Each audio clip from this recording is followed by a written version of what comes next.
તો કવિતા એ કળા છે। જેવી રીતે અન્ય ઘણી બધી કળાઓ છે એવી જ રીતે કવિતા પણ એક કળા છે।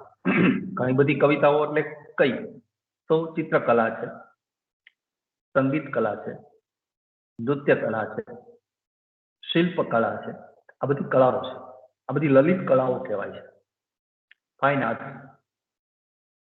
આ બધી જ કળાઓ ના કલાકાર, આ બધી જ કલાઓના સર્જક, એ સર્જક કોઈને કોઈ માધ્યમ પસંદ કરી અને પોતાની કળાને અભિવ્યક્ત કરતા હોય। આ કળાઓ બહુ રોચક છે, રુચિપૂર્ણ। અને સાથે સાથે રાહુલભાઈ, તમે મને સાંભળતા જશો, વચ્ચે કંઈ પણ પ્રકારનો પ્રશ્ન પ્રોબ્લેમ થાય, કોઈ ટેકનિકલ ઇસ્યુ, તો તે જ મને જાણ કરજો। જી બિલકુલ સ્નેહલભાઈ, જી જી। આ બધી જ કળાઓ લલિત કળાઓ કહેવાય છે અને એ લલિત કળાઓના સર્જક કોઈને કોઈ માધ્યમ દ્વારા પોતાની કલાને પ્રસ્તુત કરે છે। તમને હું જે તુલના કરવા જાઉં છું સાહિત્ય કળા સાથે અન્ય કળાઓની, એમાં જરા રસ પડશે। એટલા માટે કે અન્ય કળાઓ કરતા સાહિત્ય કળા કઈ રીતે જુદી પડે છે। વાત મેં કરી કોઈ માધ્યમ દ્વારા સર્જક પોતાની કળાને પ્રસ્તુત કરે છે, જેમ કે ચિત્રકલા છે, તો ચિત્રકલાને કયા માધ્યમ દ્વારા ચિત્રકાર પ્રસ્તુત કરે છે આપણી સામે? તો કે રંગ એનું માધ્યમ છે અને રંગ દ્વારા એ પોતાની કળાને અભિવ્યક્ત કરે છે। આ રંગ શેનાથી બને છે? રંગ માટીથી બને છે। આગળ જઈએ તો સંગીત કળામાં સૂરના માધ્યમ દ્વારા સંગીતકાર પોતાની કળા આપણી સામે પ્રગટ કરે। આગળ જઈએ તો શિલ્પકળામાં પથ્થરના માધ્યમ દ્વારા શિલ્પકાર, તમે જોયું છે ને કે શિલ્પકાર છે એ ટાંકણું અને હથોડી દ્વારા પથ્થરને ટોકી અને એમાંથી મૂર્તિ બનાવે। તો અલગ અલગ આ બધા જે કલાકારો છે એ બધા કલાકારો પોતપોતાનું કોઈ ચોક્કસ માધ્યમ લઈને બનાવતા હોય। શિલ્પકલાની વાત આવી એટલે મને એક મુક્તક યાદ આવે, બહુ સરસ મુક્તક લખ્યું છે એક કવિએ, કે જે પડ્યું પાનું નિભાવી જાણું છું, પડ્યું પાનું નિભાવી જાણું છું, જખમ દિલમાં સમાવી જાણું છું। પડ્યું પાનું નિભાવી જાણું છું, જખમ દિલમાં સમાવી જાણું છું, લોક ગણે જેને ફક્ત પથ્થર, શિલ્પ એમાંથી બનાવી જાણું છું। કેવી સુંદર વાત! આ કોઈ શિલ્પકારની અભિવ્યક્તિ છે। આ મુક્તકમાં શિલ્પકાર પોતે જાણે કહેતો હોય કે લોકો જેને ખાલી પથ્થર ગણે છે, હું તો એમાંથી શિલ્પ બનાવી જાણું છું। તો કંઈક આવી જ વાત તમે જુઓ કે બધાના માધ્યમો છે ને એ આપણે કે રો મટીરિયલ, એ બધાના રો મટીરિયલ, ચિત્રકાર હોય તો એનું રો મટીરિયલ રંગ છે, શિલ્પકાર હોય તો એનું રો મટીરિયલ પથ્થર છે। પણ તમે જુઓ કે એક જ એવી કળા છે સાહિત્ય કળા કે જેનું રો મટીરિયલ એ વર્ડ છે, શબ્દ, અને આ શબ્દ ક્યાંથી નીકળે છે? મનુષ્યની નાભીમાંથી। તમે જો શબ્દને બ્રહ્મ કીધો છે, નાદ બ્રહ્મ, શબ્દ બ્રહ્મ, જેની બ્રહ્મ તરીકે ઉપાસના થાય છે એવા શબ્દને ખપમાં લેવાના। સાહિત્યકારે, કવિએ રંગને ખપમાં નથી લેવાના। સાહિત્યકારે કે કવિએ કે લેખકે એને પથ્થરને ખપમાં નથી લેવાનો પોતાના માધ્યમ તરીકે। એને પોતાના માધ્યમ તરીકે જે ઉપયોગમાં લેવાનો છે એ છે શબ્દ, અને એ શબ્દની તો આપણે પૂજા કરીએ। એ શબ્દ તો નાદ બ્રહ્મ છે। એ શબ્દ તો મારી ને તમારી નાભીમાંથી નીકળતું એક વિશિષ્ટ સર્જન છે માનવનું સર્જન છે, એમ કહું છું। ઈશ્વરે આપેલો નથી શબ્દ આપણને, ઈશ્વરે માત્ર આપણને દેહ આપ્યો છે, ઈશ્વરે આપણને શરીર આપ્યું છે, પણ શબ્દ તો માણસની પોતાની શોધ છે। એ માણસની જે પોતાની શોધ છે એ શબ્દને માધ્યમ બનાવીને કવિએ કવિતા લખવાની છે, અને એ એટલી નાજુક છે આમ તો જગતના તમામ ધ્વનિઓ એક પ્રકારના કવિતા પદાર્થ જ છે. ઉદયમ ઠક્કર નામના અમારા એક વડીલ કવિ છે, એ કહે છે કે કવિતા કરે છે પંખીઓ તો પણ કવિ ક્યાં છે? કવિતા કરે છે પંખીઓ તો પણ કવિ ક્યાં છે? ટહુકાઓની નીચે નામ સરનામું સહી ક્યાં છે? પંખીના દરેક ટહુકાઓ છે એ કવિતા જ છે, બસ ખાલી એના ટહુકાઓ નીચે કોઈનું નામ સહી સરનામું. જગતના તમામ ધ્વનિઓ આ રીતે આ અર્થમાં કવિતા છે. પણ આપણે તો એક વસ્તુ એ ધ્યાનમાં રાખવાની કે જે સાર્થ વસ્તુ હોય, જે અર્થવાળી વસ્તુ હોય, એ કવિતા છે. આપણે આ આખો ઉપક્રમ જે કવિતાની કુપળ નામનો રચ્યો છે, એની પાછળનો આપણો હેતુ તો માત્ર એટલો જ છે કે આપણે કવિતા લખતા શીખીએ, આપણે કવિતા કરતા થઈએ. આવું તો કરી શકશું, કવિતાના લેખન ક્ષેત્રમાં પગલું તો માંડી શકશું કે જો પ્રારંભે આપણે કવિતાને સમજી શકશું, પ્રારંભે જો આપણે કવિતાને પામી શકશું. આ એક ઉપક્રમ આજનો ભૂમિકા રૂપ એ છે કે તમને કવિતા એટલે શું એની હું તમને વાત કરું. કવિતા કઈ રીતે થાય એની વાત કરું અને પછી કઈ રીતે કવિતા કઈ રીતે લખાય એની હું તમને વાત કરું. આમ તો ઇંગ્લિશમાં એવી કહેવત થઈ ગઈ છે કે પોએટ્સ આર બોર્ન નોટ મેડ. કવિઓ જન્મે છે, બનતા નથી, એવું કહેવાય છે. કવિઓને બનાવી ન શકાય. જો અત્યારે હું તમારી સામે આ ઉપક્રમ કરું છું તો એનો મતલબ એમ કે હું કવિઓ બનાવવાનો ઉપક્રમ કરું. તો ઇંગ્લિશમાં તો આવું કહેવું છે અને એને સપોર્ટ તો આપણું ભારતીય શાસ્ત્ર પણ આપે છે, કાવ્યશાસ્ત્ર, કે કવિઓ જન્મે છે, બનતા નથી. Poets are born. કોઈ પણ કવિ જન્મથી જ કવિ હોય, પછી એને બનાવી ન શકાય. હા, એ વાત સાચી. આ વાત સાથે આપણે સંમત છીએ. પણ ખબર કેમ પડે? તમે અત્યારે 7, 8, 10, 20 જણા જેટલા છો મારી સામે, ખબર કેમ પડે કે હું જન્મથી કવિ છું કે નહીં? કારણ કે કોઈ બાળક જન્મ કઈ લક્ષણો તો છે નહીં, કપાળ ઉપર લખેલું તો આવતું નથી કે આ કવિ છે. અને કોઈ પણ બાળક જન્મતાની સાથે જ પોતાનું કવિત્વ સિદ્ધ કરી શકતું નથી, કારણ કે 4-5 વર્ષની ઉંમર થાય ત્યારે જ એ ભાષા બોલતો થાય અને લખતો પણ થાય.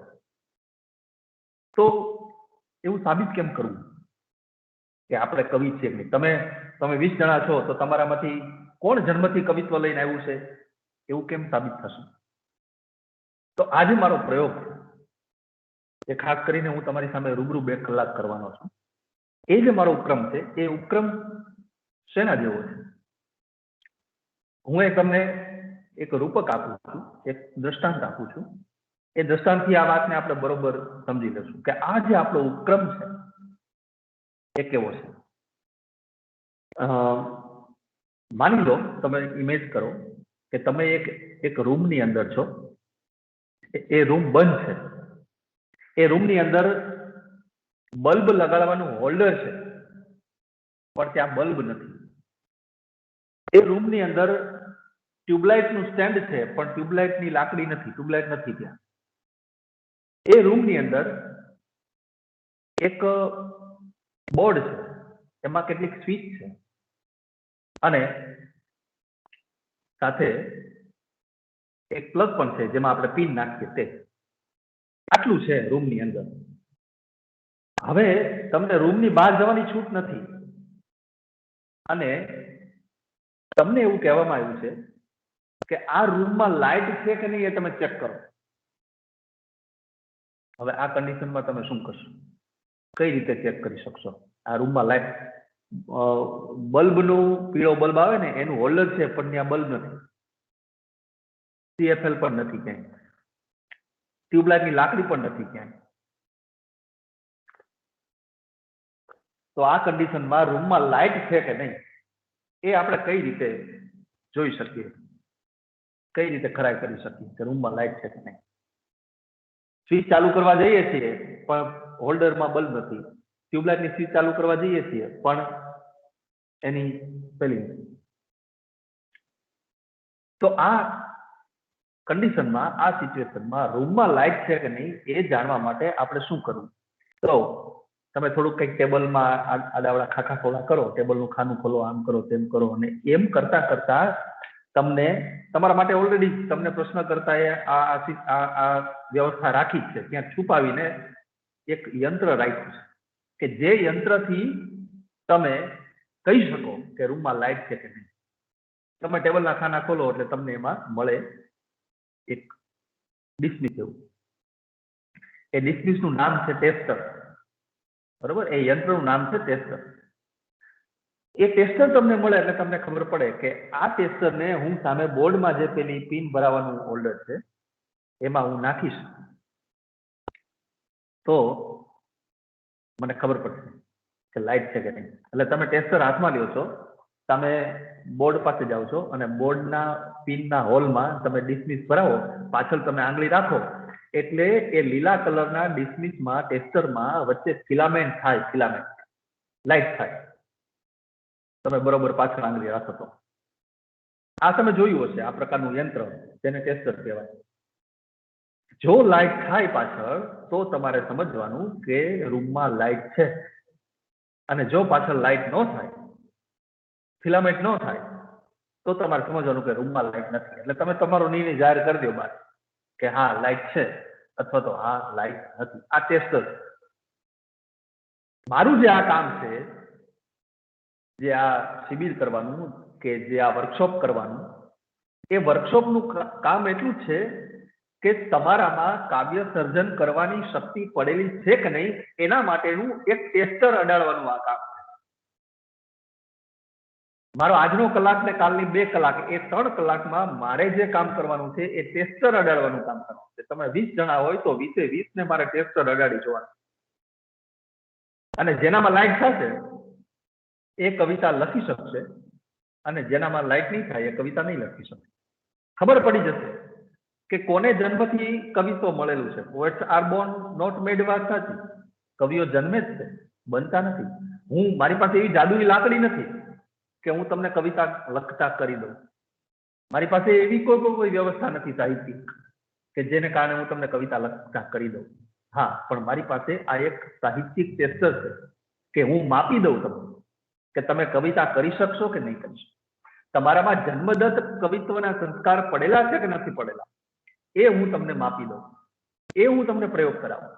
અને એ પ્રયોગ કરતા કરતા તમારામાંથી કેટલાક કવિતા આ વર્કશોપમાં લખતા થઈ જાય એને એવું સમજવાનું. કારણ કે તમે 20-25 જણા હોય તો સ્વાભાવિક છે કે 25 જણા આ વર્કશોપમાં બેઠા હોય તો 25 જણા તો કઈ કવિતા નહીં લખી શકે. 25 જણાને ટેસ્ટર અડશે, પણ 25 જણા કવિતા નહીં લખી શકે. તો કેટલા લખી શકશે? કે જેને આ ટેસ્ટર અડાડવાથી જેને જન્મદત્ત કવિત્વ મળ્યું હતું, જન્મતાની સાથે જ કવિત્વ મળ્યું હતું, એ આ કવિતાના ક્ષેત્રમાં આગળ વધશે. ક્યારેક તો એવું બને, અત્યારે તો હું તો આ 20 વર્ષથી આ પ્રયોગ કરું છું વર્કશોપના, તો અત્યારે જે જૂના સમયમાં મેં શિબિરો કરી હોય, વર્કશોપ કરી હોય, એ અત્યારે સારા કવિઓ તરીકે એ લોકોના નામ છે કે જેનું અત્યારે મેગેઝિનોમાં પ્રકાશન થતું હોય, જેના પુસ્તક કવિતાના બહાર પડી ગયા હોય, એવા કે જે મારી વર્કશોપમાંથી તૈયાર થઈને બહાર નીકળ્યા હોય. તો એનો મતલબ એમ કે જો આ વર્કશોપ ન થઈ હોય, માની લો કે તમે 25 જણા છો, તમે આ વર્કશોપ 25 જણાએ ક્યારેય કરી જ ન હોય, તો શું થાય? ઓલું જે તમને જન્મથી મળેલું કવિત્વ હતું ને, એ કવિત્વ એમને દબાઈને પડ્યું રહે છે મોટી ઉંમર સુધી, લાંબી ઉંમર સુધી. વાત એ છે કે તણખો ક્યારે ફૂટે, તણખો ફૂટવાની વાત છે. કૂપળનું શીર્ષક આપ્યું છે ને, તો કૂપળ ક્યારે ફૂટે એ વાત છે. વૃક્ષને તો આપોઆપ ફૂટવાની જ છે, આપણે એ ફોડવા માટેના પ્રયત્ન કરવા પડે, ને આ એક પ્રકારનો એ પ્રયત્ન છે.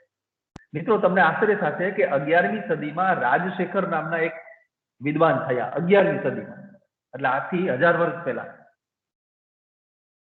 આચાર્ય રાજશેખર, કે જેને એક બહુ મોટો ગ્રંથ લખ્યો કાવ્ય મીમાંસા નામ.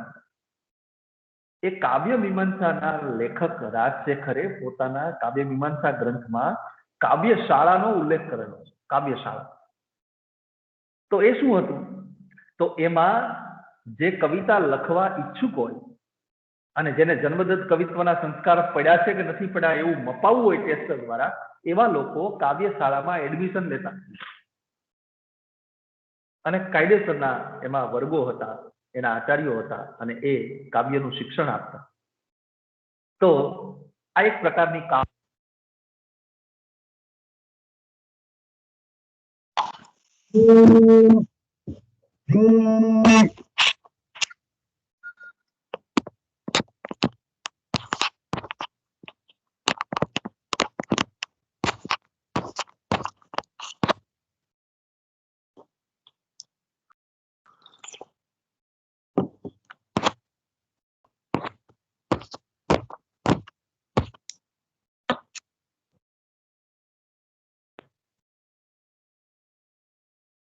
સોરી મિત્રો, માફ કરજો. તો એ વિદ્યાર્થી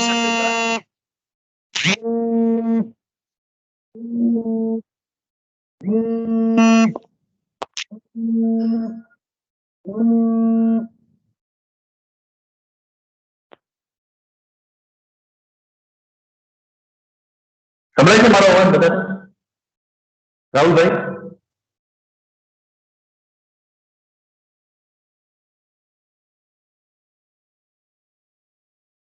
તો એ કાવ્યશાળામાં વિદ્યાર્થીઓ એડમિશન લેતા અને કવિતા લખવાની પ્રોસેસ એ કરતા. હવે તમને હું કવિતા કેમ લખવી એના ફિલ્ડમાં આગળ લઈ જાઉં છું. પેલા મેં તમને વાત કરી દીધી, કવિતા લખવા માટેની કોઈ ઉંમર નથી, યાદ રાખજો.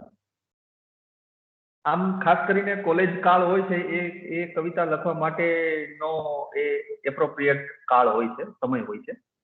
પણ મારા એક મિત્ર છે અને એનો દીકરો માત્ર 5 કે 6 વર્ષનો હતો અને કવિતા લખતો. એ જોડકણા લખતો. મારો અવાજ કોઈને ન સંભળાતો હોય તો પ્લીઝ કહેજો મને. તો રાહુલભાઈ, સાંભળો છો તમે મારો અવાજ?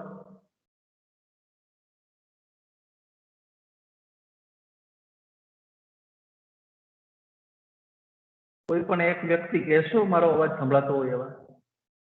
હા સર, સંભળાય છે. હા, તો એ 5 વર્ષનો બાળક છે, એ જોડકણા કરતો અને કવિતા લખતો.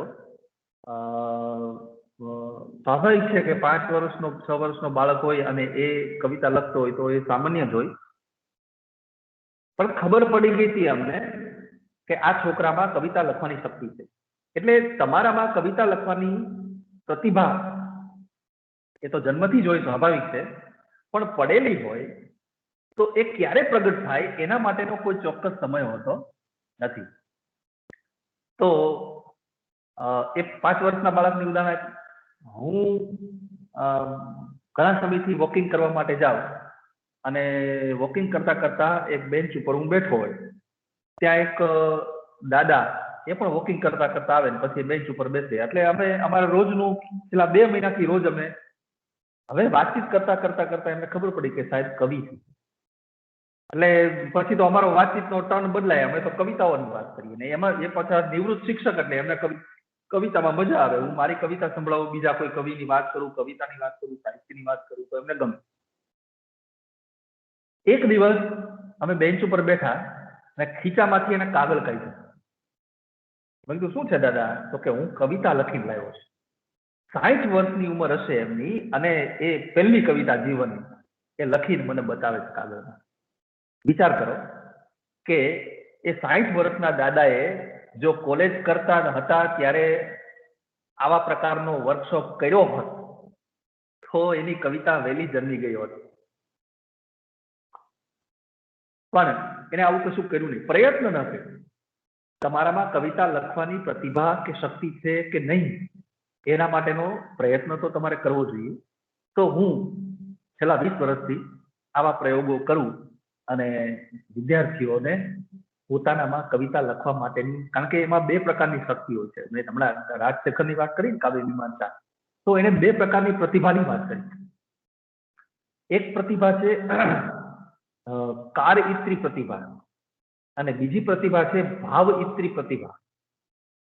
તો કાર્યસ્ત્રી પ્રતિભા છે એ સર્જક જે સર્જન કરે છે એની એ પ્રતિભા છે, અને ભાવ ઇસ્ત્રી પ્રતિભા છે જે સર્જન નથી કરતો પણ કવિતાને બહુ સારી રીતે જાણે છે, સમજે છે, એને ગમે છે, એને ઓડિયન્સમાં બેસીને કવિઓની કવિતાઓ સાંભળવી, વાંચવી એને ગમે છે, એને ભાવક કહેવાય છે. અને કવિતા લખે એને સર્જક કહેવાય. કવિતાનો જે મર્મી હોય, કવિતાનો જે જાણકાર હોય એને ભાવક કહેવાય. અને કવિતા જે ખુદ લખે છે એ એક સર્જક છે. બરોબર, સર્જક થી ભાવક સુધી, સર્જક થી વાચક સુધી. જો વાચકમાં અને ભાવકમાં ફેર છે. વાચક એને કહેવાય કે જે વાંચીને નાખી દે છે, પણ ભાવક એને કહેવાય કે જે વાંચીને રાખે છે, જે વાગોળે છે. તમે કોઈ કવિતા વાંચો તો 2-3 કલાક સુધી તમારા મગજમાં એનો નશો રહે. એ જો તમે ભાવક હોય તો જ એવું થઈ શકે, નહીતર એ થઈ શકે નહીં. તો કવિતા લખવા માટે જરૂર શેની છે? તો મેં તમને કહી દીધું પ્રારંભમાં જ કે માધ્યમ શબ્દ. આ શબ્દ છે એ કેવો છે યાદ રાખજો, દરેક કલાકાર રો મટીરિયલ રહે. કોઈ પણ કલાનું સર્જન કરવા માટે રો મટીરિયલ લેવું પડે. જેવી રીતે ચિત્રકારે રંગ લેવો પડે, જેવી રીતે શિલ્પકારે પથ્થર લેવો પડે, એમ કવિએ શું લેવાનું છે? શબ્દ લેવાના. હવે બહુ મહત્વની વાત આવે છે મિત્રો, ધ્યાન રાખજો. આ શબ્દો કેવા લેવાના છે? આ શબ્દો લેવાના છે સમાજ પાસેથી, શેરીમાંથી લેવાના છે, સ્કૂલના કેમ્પસમાંથી, કોલેજના કેમ્પસમાંથી લેવાના છે, ગામડામાંથી લેવાના, જ્યાંથી મળે. કારણ કે શબ્દો તો કવિતામાં એ જ હોય છે જે લોકો બોલતા હોય છે તે. એમાં કઈ હું ઉદાહરણ પણ આપીશ તમને હમણાં. એવા શબ્દો લેવાના. જો કવિતાની વ્યાખ્યાઓ તો આવી આપી, સંસ્કૃતમાં પ્રાચીન સમયમાં આચાર્ય ભામહ થઈ ગયા, એમણે એમ કીધું કે શબ્દાર્થો સહિતો કાવ્ય. કવિતા એટલે શબ્દ અને અર્થ સાથે હોય તે. શબ્દ અને અર્થ બંને સાથે, એટલે અર્થવાળી કોઈ વસ્તુ હોય, સાર્થ, એ કવિતા બને, અર્થવાળું હોય. આ વ્યાખ્યા થોડીક અધૂરી જણાય તો આગળ જતા એક વિશ્વનાથ નામના આચાર્ય આવ્યા ને એણે કીધું કે વાક્યમ રસાત્મકમ કાવ્યમ. એવું વાક્ય જે રસાત્મક હોય. એટલે હવે આપણને બે વસ્તુ મળી કે એક તો અર્થવાળા શબ્દો અને એ પાછા રસાત્મક હોય એટલે કવિતા થાય. આ વાત બહુ મહત્વની. શબ્દો પહેલી જ વસ્તુ એન્ટર થાય એટલે આ ક્ષેત્રમાં આવે શબ્દ. એ શબ્દો આપણે ક્યાંથી ઉપાડવાના છે? તો કે આપણે શેરીમાંથી ઉપાડવાના, આપણે આપણી આસપાસના વાતાવરણમાંથી ઉપાડવાના. પણ એ શબ્દો ત્યાંથી ઉપાડ્યા પછી આપણે એને શુદ્ધ કરવાના છે. આ યાદ રાખજો. હંમેશા રો મટીરિયલ, કાચું મટીરિયલ છે એ હંમેશા કેવું હોય? એ નબળું હોય, અશુદ્ધ હોય, અને એને શુદ્ધ કરવાનું છે. કોઈ પણ ફિલ્ડમાં તમે જાઓ તો કોઈ પણ પદાર્થ બનતો હોય તો એનું રો મટીરિયલ છે એ હંમેશા અશુદ્ધ હોય. એને મશીનરીમાં શું કરવાનું હોય? શુદ્ધ કરવાનું. શબ્દ આપણે કવિતાની અંદર લઈએ છીએ. તમે જો કોઈ પણ કવિતા તમે વાંચો તો એમાં શબ્દો તો તમારા બધા જાણીતા જ હોય. કોઈ એવી કવિતા ન હોય કે જેની અંદર, અચ્છા મેં હમણાં તમને એક શેર કીધો કે કવિતા કરે છે પંખીઓ તો પણ કવિ ક્યાં છે? ટહુકાઓની નીચે નામ સરનામું સહી ક્યાં છે? હવે આમાંનો કયો શબ્દ તમે સાંભળ્યો નથી? કવિતા કરે છે પંખીઓ તો પણ કવિ ક્યાં છે? ટહુકાઓની નીચે નામ સરનામું સહી. એક પણ એવો શબ્દ છે કે જે તમે ન સાંભળ્યો? પણ કવિએ જે રીતે એ કાચા માલને, કાચા શબ્દને, રો મટીરિયલને, રો મટીરિયલ એટલે તમારે શું સમજવાનું? આપણા વ્યવહાર જગતનો શબ્દ, શેરીનો શબ્દ, સમાજનો શબ્દ, બરોબર? એ રો મટીરિયલ. એ રો મટીરિયલને, એ શેરીના, સમાજના શબ્દને કવિએ શું કર્યો છે? પોલિશ કર્યો, એને શુદ્ધ કર્યો છે. એ ક્યાં કરે છે? એ પોતાની કાવ્ય સર્જનની પ્રક્રિયામાં કરે. એ વરદાન, એ મશીનરી એના મગજમાં ઈશ્વરે આપેલી. હું હમણાં થોડા સમય પહેલા તમારી સામે જે પ્રયોગો કરું છું એ પ્રાથમિક શાળામાં પણ કરું, માધ્યમિક શાળામાં પણ કરું, કોલેજોમાં પણ કરું. ડાયટમાં શિક્ષકો હોય 50, 55 વર્ષના, અને એ પાછા 50-60 ની સંખ્યામાં હોય, એને કરું. મજા આવે. તો પ્રાથમિક શાળામાં આખો વર્કશોપ પતી ગયો પછી એક છોકરો મને ઊભો થઈને કે કદાચ 5મું 6ઠું ભણતો હશે, મને કે કવિતા લખવી હોય તો જરૂર શેની પડે, એવું એને કીધું. એટલે મેં કીધું બેટા હવે એને તો મારે કેમ સમજાવવું આખું આ બધું શાસ્ત્ર, તમને જે સમજાવ્યું એ વસ્તુ અત્યાર સુધી જે તમને સમજાવી એ વસ્તુ કે બેટા માતા સરસ્વતી નો હાથ આપણા માથા ઉપર હોય તો આપણે કવિતા લખી શકીએ. એટલે ઈશ્વર કૃપા હોય, સરસ્વતી જે કાવ્યની દેવી છે એ દેવીની જો આપણા ઉપર કૃપા હોય તો આપણે ચોક્કસ રીતે કવિતા લખી શકીએ. જરૂરિયાત એ. અચ્છા, આ દેવીની કૃપા એટલે શું? તો મેં તમને કહી દીધું એ જન્મથી કવિત્વ. હવે આ છોકરાને કેવા જેવી વાત નહોતી, એને તો મેં કહી દીધું કે માતા સરસ્વતીનો હાથ આપણા માથા ઉપર, જેના માથા ઉપર હોય એ કવિ બને. પણ શાસ્ત્રીય રીતે એને કેવું હોય તો શું કહેવાય કે જન્મદત્ત કવિત્વના સંસ્કાર જેને મળ્યા હોય. તમને સમજાય એ વાત છે, પેલા 5મા ધોરણના બાળકને ન સમજાય તો તમને સમજાય કે જે જન્મથી કવિત્વના સંસ્કાર લઈને આવ્યો છે એવો જે વ્યક્તિ છે એ વ્યક્તિ છે એ કવિતા લખી શકે. હા, છે તો એ ઈશ્વર કૃપા જ છે. ઈશ્વરે આપણા નસીબમાં કવિ હોવાનું લખ્યું હોય તો આપણે કવિ બની શકીએ. કોઈ પણ કલાકાર બનવાનું લખ્યું હોય, કોઈ સંગીતકાર બને, કોઈ શિલ્પકાર બને, કોઈ ચિત્રકાર બને, કળાઓ તો તમામ સમાન છે. તો એ રીતે શબ્દ અને અર્થ, અને એ શબ્દ પણ આપણે કેવો પસંદ કરવાનો તો આપણા સમાજમાં છે એ જ, પણ એને કવિતાની અંદર એને એવી રીતે મૂકવાના કે જે કવિતા બને. કવિતાની ઘણી બધી વ્યાખ્યાઓ મેં જે તમને હમણાં કીધું કે શબ્દાર્થો સહિતો કાવ્યમ, તો અલગ અલગ ઘણી બધી વાતો અલગ અલગ સાહિત્યમાં પણ કરી છે, અલગ અલગ દેશોમાં અલગ અલગ વાત પણ કરી છે. એવું પણ કહ્યું છે કે જે અંદરથી વિલિયમ વર્ડસવર્થ નામનો એક કવિ અને શાસ્ત્રકાર થયો પશ્ચિમમાં, એટલે કે બ્રિટનમાં, એને એવું કહ્યું કે કવિતા એ અંતઃસ્ફૂર્ણાનો એક એવો પ્રવાહ છે કે જે એકાએક ઉભરો આવતા એકાએક બહાર નીકળી જાય. તો આ જે પ્રવાહ છે એ શું છે?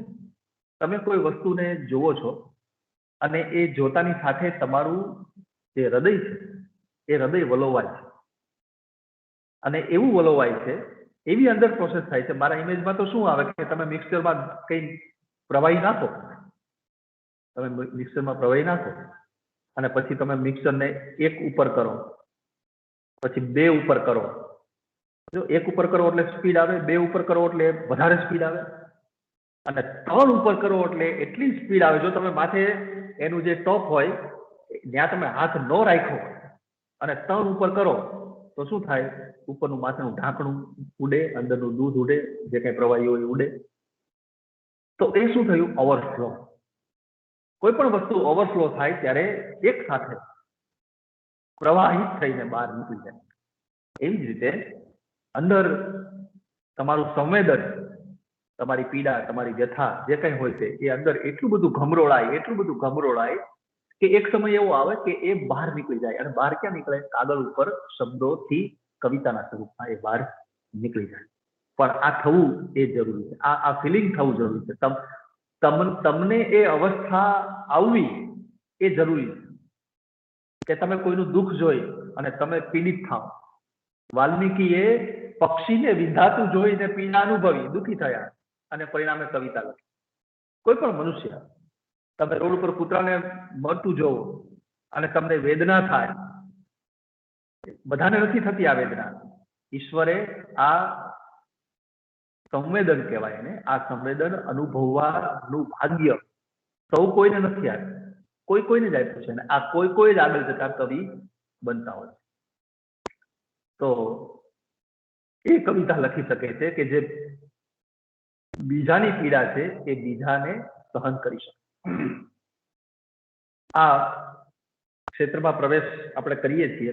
કવિતા તમે બધા જ આમાં જોડાયા છો એનો મતલબ એમ કે તમે બધા કવિતા લખવા માટે ઉત્સુક છો.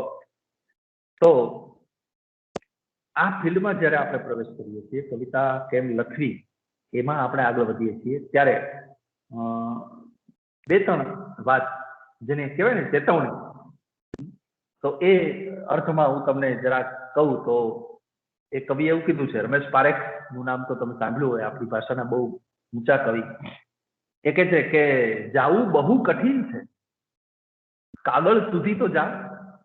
એ પોતે જ ચેતવણી આપે કવિ ખુદ, કે કાગળ સુધી જવું બહુ કઠિન છે, જઈ શકાતું નથી બહુ સરળતા, પણ એકવાર ગયા પછી જે એની પ્રાપ્તિનો આનંદ હોય છે એ વિશેષ હોય. એટલે કે છે કે જાવું બહુ કઠિન છે, કાગળ સુધી તો જા, તળની મમત ન રાખ, પ્રથમ જળ સુધી તો જા. આપણે વાત આ કરવાની, સીધા આપણે તળિયે નથી જવું, આપણે પેલા એના જળ સુધી જવું છે, એની સપાટી સુધી જવું છે. કવિતા મનોજ ખંડેરિયા નામના એક કવિ છે, એ તો એવું કે કવિતા તો છે મહેલ બનાવેલો લાખથી. જો આ તો કેવી મોટી ચેતવણી. લાખનો મહેલ, લાખ જોયું છે ને તમે? લાખ એટલે એકદમ સહેલાઈથી બળી જાય એવો પદાર્થ.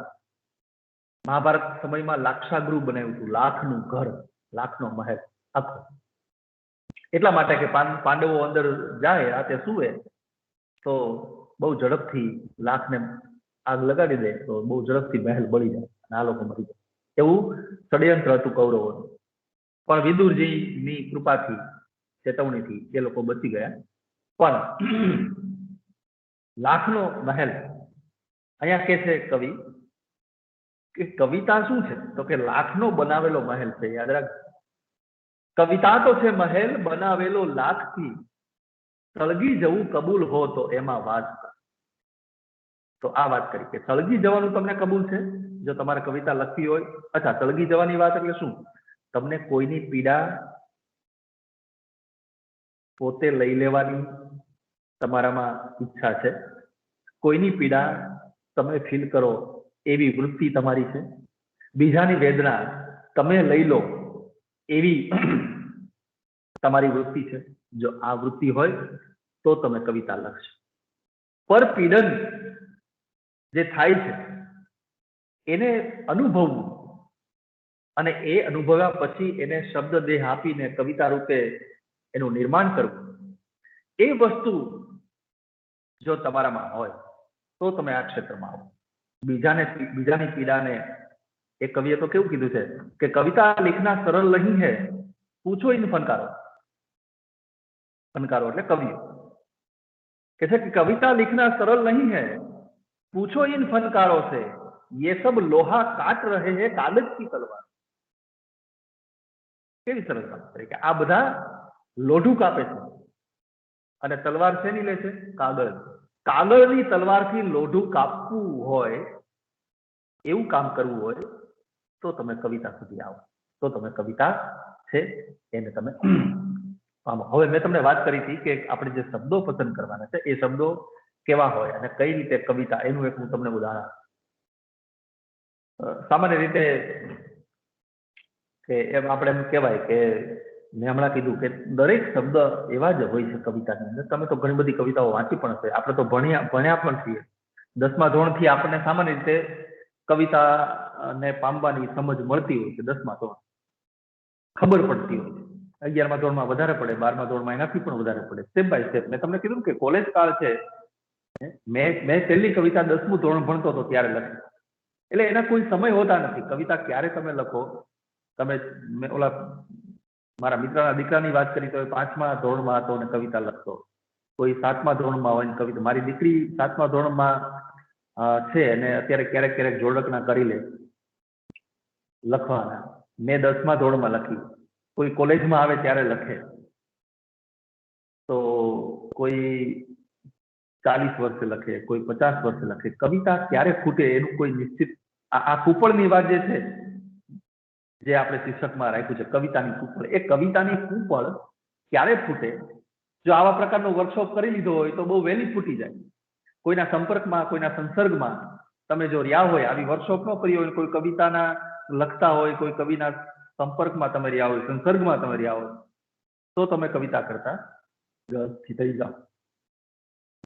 વાત મૂળ એ છે કે એના કોઈ ચોક્કસ સમય હોતો નથી કે ભાઈ 10 વર્ષની ઉંમરે કવિતા આવી જ જાય એટલે આવી જ જાય, એવું નથી. અને પછી ત્યારે ન આવે તો ક્યારેય ન આવે એવું પણ નથી. મેં તમને 60 વર્ષના દાદાનું પણ ઉદાહરણ એકદમ લાઈવ તમને મેં આપી દીધી. તો કવિતા લખવા માટે કેવા કેવા પદાર્થો, વિનોદ જોશી નામના એક કવિ છે, બહુ મોટું નામ છે અને તમે જાણો છો આપણી ભાષાના સર્વશ્રેષ્ઠ ગીતકાર અને કવિ. એ વિનોદ જોશી ની નો એક, આમ તો ઝાલર વાગે ચૂંટણી તમારી કોલેજમાં હશે જ ક્યાંક કાવ્ય સંગ્રહ. અચ્છા, આ યાદ આવ્યું છે એટલે કહી પણ દઉં કે તમે કવિતાના પુસ્તકો વાંચતા રહેજો. તો એ ઝાલર વાગે ચૂંટણી નામનો વિનોદ જોશીનો કાવ્ય સંગ્રહ છે. એની અંદર એક ગીત છે, એમાં કવિ લખે છે કે મારે તમને એક જ પંક્તિ કેવી છે, પણ તમે જોજો કે કેવી રીતે કવિ કવિતાની પંક્તિ બનાવતો હોય છે. કે છે કે ટચલી આંગળીનો નખ, આ પેલી પંક્તિ. જો આંગળી નહીં પણ આંગળડી, લઈને બરાબર બેસાડવા માટે કવિએ આંગળીનું આંગળડી કરી, બરોબર. અને પાછું કઈ આંગળી, તો કે ટચલી. આપણે એના લાડમાં આપેલા નામ છે ને આંગળીઓના નામ, તો પેલી આંગળી, બીજી આંગળી, ત્રીજી આંગળી, એવું તો આપણે ક્રમ પ્રમાણે કહી દઈએ, પણ દરેકના નામ છે. આપણી જે પેલી આંગળી છે એ તર્જની નામ છે એનું, તર્જની. બીજી આંગળી છે એ મધ્યમા છે, ત્રીજી છે અનામિકા છે, અને ચોથી છે જેને આપણે ટચલી કહીએ એ કનિષ્ઠિકા છે. અને આ જે પાંચમો અંગૂઠો છે, એ આંગળી તો છે જ નહીં, બરોબર, એ પુરુષવાચક છે, અંગૂઠો છે. 4 આંગળીઓ છે. આપણે ઘણી વાર બધા કહેતા હોય કે 5 આંગળીઓ હરખી, તો એમાં અંગૂઠાને શું સમજવું, પણ અંગુષ્ઠ, એનું નામ છે અંગુષ્ઠ, અંગૂઠો. તો છેલ્લી આંગળી જે છે આપણી સૌથી નાની, એ ટચલી આંગળી. તો એને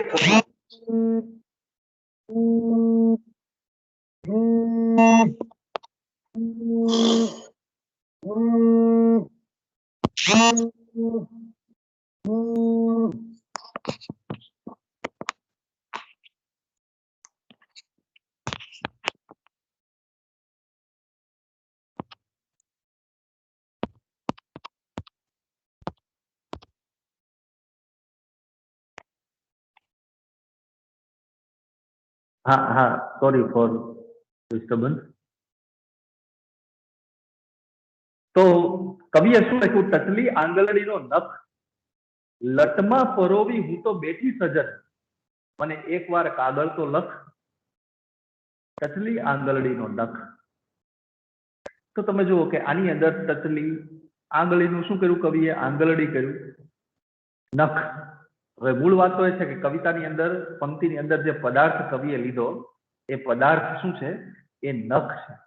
સામાન્ય રીતે નખ છે એ આપણને આંગળીમાં હોય ત્યાં સુધી ગમે, પણ આંગળીમાં ન હોય ત્યારે એ નખને આપણે ધિક્કારીએ. તમારી આંગળીમાં જ્યાં સુધી હોય ત્યાં સુધી બહેનો તો સરસ રીતે એને શેપ આપતી હોય, કે એમાં એને પોલિશ, નેલ પોલિશ કરતી હોય. નેલ પોલિશ કર્યા પછી પણ ઘણું બધું થાય છે હવે તો માટે. તો આવું બધું દીકરીઓ કરતી હોય છે.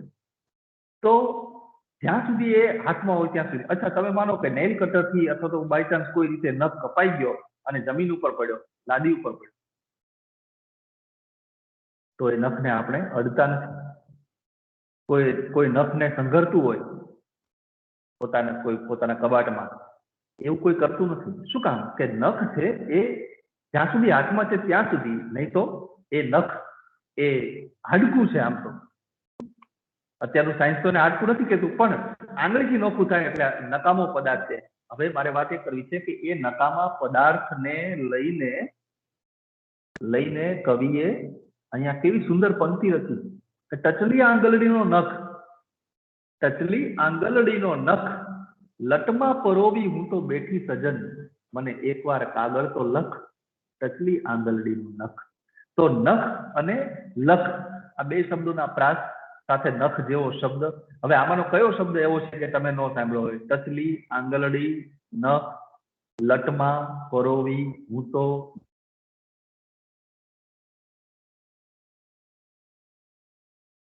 આમાંનો કયો શબ્દ છે કે જે અજાણ્યો છે આપણા માટે?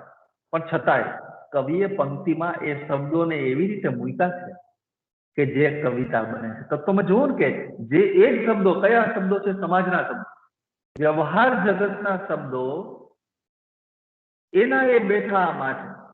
પણ કવિએ એને એવી રીતે મૂક્યા છે.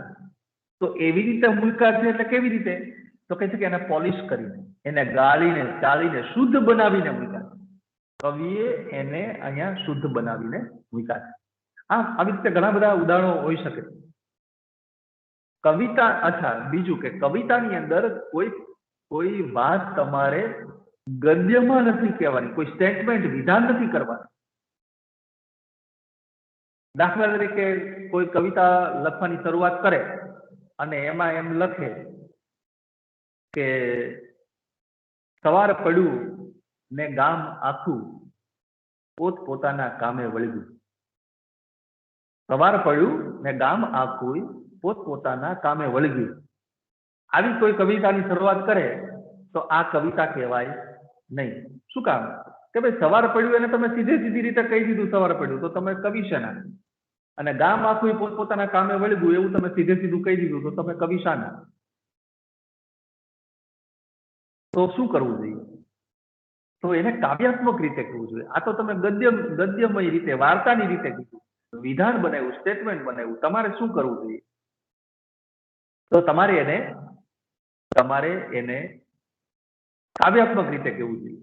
અચ્છા, વાત શું હતી કે સવાર પડ્યું અને લોકો પોતપોતાના કામે વળી જાય.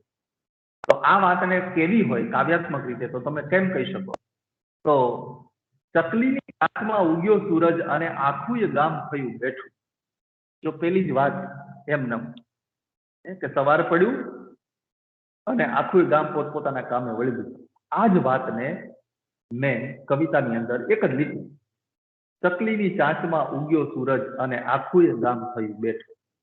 તો સવાર પડ્યું એને મેં કાવ્યાત્મક ભાષામાં ચકલીની ચાંચમાં સૂરજ ઉગ્યો એમ કીધું. હા, તમને પેલી દ્રષ્ટિએ પ્રશ્ન થાય કે ચકલીની ચાંચમાં સૂરજ કેમ ઉગે? પણ કવિ ઉગાડી શકે. ચકલીની ચાંચમાં કવિ સૂરજ ઉગાડી શકે.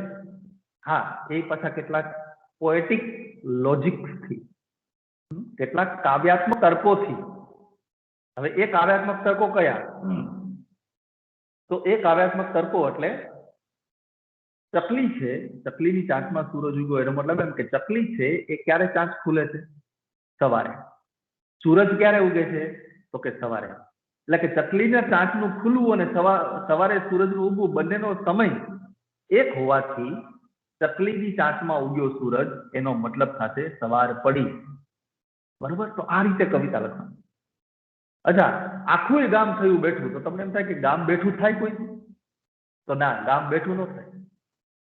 પણ ગામ બેઠું થયું એનો મતલબ એમ કે ગામ ઊભું થઈ બ્રશ કરીને, દાંતણ બાતણ કરીને, નાહી ધોઈ પોતપોતાના કામે વળગી ગયું.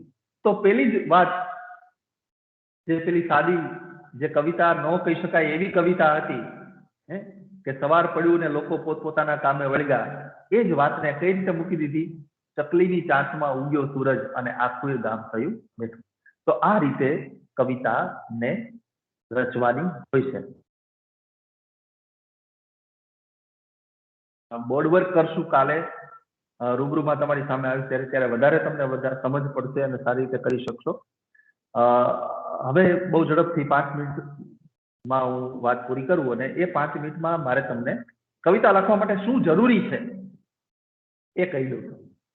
તો સૌથી પહેલા કવિતા લખવા માટે શબ્દ ભંડોળ જરૂરી છે. શબ્દનું ભંડોળ, બરાબર છે? શબ્દ ભંડોળ તમારી પાસે હોવું જોઈએ. અચ્છા, શબ્દ ભંડોળ એટલે અત્યારે હાલ પૂરતા શરૂઆત જયારે કરતા હોય કવિતા લખવાની ત્યારે બહુ સામાન્ય શબ્દો જે તમને આવડતા છે, 20 થી 25 શબ્દો એવા તમારી પાસે હોવા જોઈએ કે જેને કારણે તમે કવિતા લખવાનો પ્રારંભ કરી શકો.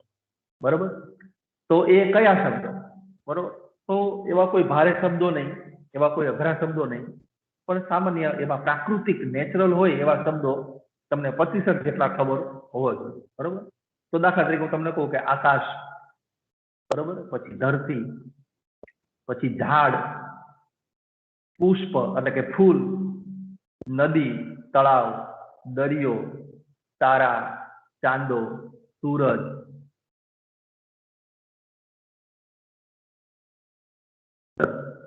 કિનારો, નદી, રેતી, પંખી,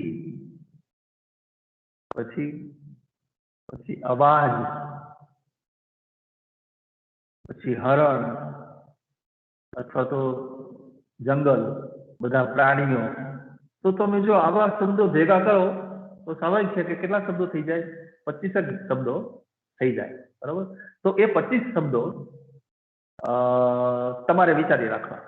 વધારે વિચારો અને વધારે સમય તમારી કેવી નોટ છે એમાં તમે રાખો તો એ તમારા માટે સારું. હવે એક બીજી વાત, અચ્છા હું તમને સાથે કહી દઉં અત્યારે કે તમે કાલે હોમવર્ક, એઝ એ હોમવર્ક, કાલનું ગૃહ કાર્ય, કે તમે તમારી નોટમાં, તમે કાલે મારી સામે બેસો બેન્ચ ઉપર, ત્યારે તમારી પાસે એક નોટ રાખજો અને એ નોટમાં તમે આજે જે કઈ ઉતાર્યું હોય, હું બોલ્યો એમાંથી, એ તો ખરું જ, પણ સાથે આટલું એક હોમવર્ક તમે કરજો. 25 શબ્દો તમે લખતા આવજો, બરોબર છે? 25 શબ્દો. મેં તમને એમાં તો 10 જેટલા તો કહી દીધા: નદી, તળાવ, દરિયો, આકાશ, ધરતી વગેરે વગેરે, બરોબર? હવે વાત બીજી કે જેટલા શબ્દો હોય એના સમાનાર્થી શબ્દો તમને ખબર છે ને, પર્યાયવાચી શબ્દો આવે શબ્દના, એ જેટલી તમને ખબર હોય એટલી તમારા માટે ખૂબ સારું. સમાનાર્થી શબ્દોની જેટલી તમને ખબર હોય એટલી વધારે સારું. દાખલા તરીકે આકાશ છે, તો આકાશ ના સમાનાર્થી શબ્દો કયા છે? તો કે આકાશનું નભ, ગગન, બરોબર? પછી ઘણા બધા હજી પણ હશે. પછી નદી, તો કે સરિતા, બરોબર? પર્યાયવાચી શબ્દ નદી. દરિયો, તો દરિયો એટલે સાગર, સમુદ્ર, સમુંદર, બરોબર? વૃક્ષ, તો એના પર્યાયવાચી તો કે ઝાડ. ફૂલ, તો પુષ્પ, કુસુમ. જેટલા યાદ આવે એટલા. પણ આટલા આવા દરેક શબ્દોના એક બે ત્રણ ચાર સમાનાર્થી શબ્દો. એવું બને કે એક શબ્દના તો કેટલાય સમાનાર્થી શબ્દો હોય, એક શબ્દના 2-3 જ હોય, પણ સમાનાર્થી શબ્દો આ ક્યાં કામ આવે? કે કાવ્ય પંક્તિ લખતા હોય તમે ત્યારે એમાં કોઈ શબ્દો બદલવા પડે. લઈને બેસાડવા માટે ક્યારેક આપણે અક્ષર નિશ્ચિત હોય ના, કે કાલે આપણે હાઈકુ લખવાના છીએ તો હાઈકુની અંદર 5 અક્ષર, પછી 7 અક્ષર અને પછી 5 અક્ષર. પહેલી લીટી 5 અક્ષરની, બીજી લીટી 7 અક્ષરની, ત્રીજી લીટી 5 અક્ષર. ફિક્સ આપી દીધા કે 5 અક્ષરની બહાર નહીં જવાનું પહેલી લીટીમાં. એટલે પહેલી લીટીમાં આપણે આકાશ લખ્યું હોય, બરોબર? તો ગમે છે આકાશ એમ લખવું હોય, ગમે છે આકાશ, તો કેટલા અક્ષર થયા? 6 અક્ષર થયા. ગમે છે 3, આકાશ 3, 6 અક્ષર થયા પહેલી લીટીમાં. આપણે જોઈ કેટલા હાઈકુ બનાવતી વખતે 5 અક્ષર જોઈ પહેલી લીટી. તો ગમે છે આકાશ, તો આકાશનો આપણને સમાનાર્થી ખબર હોય કે નભ, તો આપણે ગમે છે નભ લખી નાખીએ, બરોબર? ગમે છે નભ, 5 અક્ષર થઈ ગયા. તો સમાનાર્થી શબ્દો આ રીતે. આ તો મેં અહીંયા હાઈકુની વાત કરી. આગળ જતા તમે લય વાળી કવિતા લખો તો લય બેસાડવા માટે પણ એનો ઉપયોગ હોય છે. તો આટલી વાત હોમવર્કમાં જે આપ્યું છે એ પણ ખાસ તમે ધ્યાન રાખજો. 25 શબ્દો છે એ તમે કાલે તમારી નોટમાં લખતા આવજો. નોટ સાથે મારા લેક્ચરમાં કાલે બેસજો અને તમારા અધ્યાપક સાહેબ જે રીતે તમને સમય આપે કાલનો, એ રીતે તમે કાલની બેઠકમાં હાજર રહેજો. એ ભૂમિકા રૂપ કાલે આપણે બોર્ડ વર્ક કરીને, પ્રેક્ટિકલ કરીને 2 કલાક આપણે આના ઉપર કામ કરીશું. ત્યાં સુધી હું તમારી રજા લઉં છું. રાહુલભાઈ સાંભળો છો? જી જી બિલકુલ સ્નેહલભાઈ. આપણી વચ્ચે આજે પ્રોફેસર ડોક્ટર સ્નેહલભાઈ જોશીએ કવિતાની જે કોમળતા છે, હકીકતે કૂપણનો સ્પર્શ થાય એ રીતે એક ઉદાહરણ રૂપ પોતાનું એક વ્યાખ્યાન રાખ્યું. ખૂબ સરસ વાત કરી. જેમ આપણે કાવ્ય પ્રકાશમાં ભણ્યા છીએ, SYBA ના ઘણા વિદ્યાર્થીઓ અત્યારે છે પણ, અને TYBA ના વિદ્યાર્થીઓ જે કાવ્ય પ્રકાશ ભણ્યા છે એને પણ ખ્યાલ છે. શક્તિ, નિપુણતા અને અભ્યાસ, કાવ્યના ઉત્પત્તિના જે 3 હેતુ છે એમાં જે શક્તિ છે એ શક્તિ જન્મજાત હોય છે. જેવી રીતે સ્નેહલભાઈ કીધું એ આપણે લઈને જન્મમાં હોઈએ છીએ. જો એ શક્તિ હોય તો કાવ્યનું સર્જન થાય, અને શક્તિ વગર જો કોઈ કાવ્યનું સર્જન કરે છે તો એ કાવ્ય હાસ્યાસ્પદ બને છે. એવું વિધાન